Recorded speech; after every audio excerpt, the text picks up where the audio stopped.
Hello అండి, welcome back to our channel. ఈరోజు వీడియోలో సజ్జ రొట్టెలను ఏ విధంగా చేసుకొని 1 మంత్ వరకు ఏ విధంగా స్టోర్ చేసుకునేదని చూపిస్తానండి. ఇవి చాలా క్రిస్పీగా సాఫ్ట్గా ఉంటాయి అండ్ ఫ్రెష్గా కుక్ చేసుకోవచ్చు.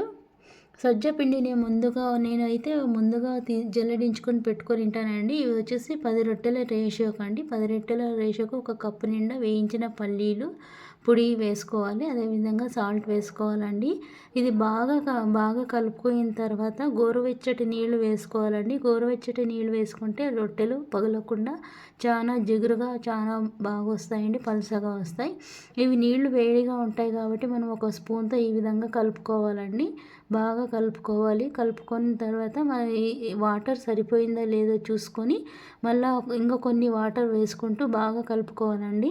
సజ్జలో ఉన్న బెనిఫిట్స్ అన్నీ చెప్తానండి. సజ్జలో వచ్చేసి రిచ్ ఫైబర్ ఉంటుంది. దీనిలో బాడీలో ఎక్కువ కొవ్వు పదార్థం చేరుకోకుండా ఉండే గుణము సజ్జలో ఉంటుందండి. షుగర్ లెవెల్ను కూడా బాగా కంట్రోల్ చేస్తుంది.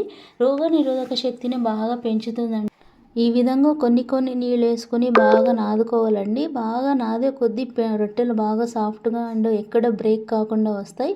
రొట్టె అంటేనే బాగా నాదుకోవాలండి. కొన్ని వాటర్ వేసుకొని బాగా నాదుకోవాలి. వేడి నీళ్ళు వేసుకొని బాగా నాదుకోవాలి. పిండి ఎంత బాగా నాదుకుంటామో రొట్టెలు అంత బాగా వస్తాయండి. తర్వాత చిన్న ముద్దను తీసుకొని ఒక పోషన్ తీసుకొని దాంట్లో నువ్వుల్లో అద్దుకొని డిప్ చేసుకొని పైన కింద వట్టి పొడి వేసుకొని బాగా కొట్టుకోవాలండి.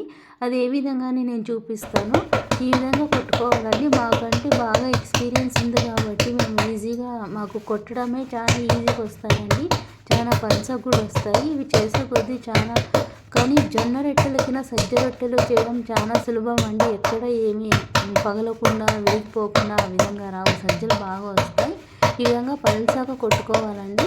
కొట్టి మనకు తెలిసిపోతుంది ఎంతవరకు పలుచగా వచ్చిందో లేదని. తర్వాత బాగా కొట్టుకోవాలి. ఇంత పలుచగా వస్తాయండి మాకైతే. మీరు కూడా ట్రై చేస్తే వస్తాయండి. మీకు దీన్ని బాగా కొట్టుకున్న తర్వాత ఎడ్జెస్ అంతా బాగా కొట్టుకోవాలి. తర్వాత మనకు పెనం పైన వేసి నీళ్ళు ఒక కాటన్ క్లాత్ని నీళ్ళల్లో డిప్ చేసి ఈ విధంగా అంటించుకోవాలండి. ఫుల్ నీళ్ళు వేస్తే ఏమవుతుందంటే రొట్టె బాగా మెత్తగా అవుతుందండి. అందుకోసం కొద్దిగా బాగా పిండుకున్న తర్వాత ఈ విధంగా డ్రైగా చేసుకోవాలండి. ఎందుకంటే మనం కొట్టేటప్పుడు కింద పిండి వేసుకొని కొట్టింటాం కదా, అది మాడిపోకుండా ఉండడానికి.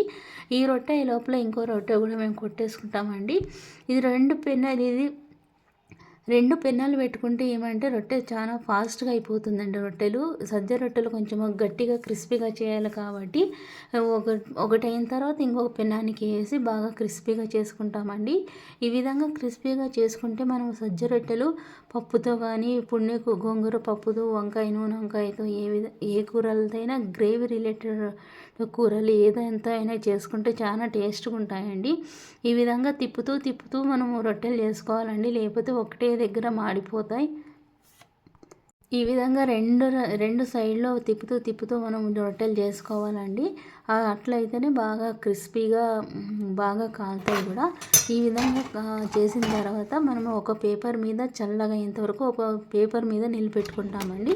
తర్వాత అన్ని రొట్టెలు కలిపి చల్లగా అయిన తర్వాత ఒక ఎయిర్ టైటర్ కవర్లో అండి, ఇది మనకు ప్రావిజన్స్ వస్తాయి కదా, ఆ కవర్లో వేసి పెట్టుకొని నాటేసి పెట్టుకుంటే 1 మంత్ వరకు ఈ సేమ్ ఫ్రెష్నెస్ కంటిన్యూ చేస్తుందండి. మనం ఎయిర్ టైట్ బాక్స్లో కూడా వేసి పెట్టుకోవచ్చు, కానీ అది గాలి ఆడి కొంచెం మెత్తగా అయ్యే ఛాన్స్ ఉంటుందండి. ఈ వీడియో నచ్చితే లైక్ చేయండి, షేర్ చేయండి, సబ్స్క్రైబ్ చేయండి. Thank you.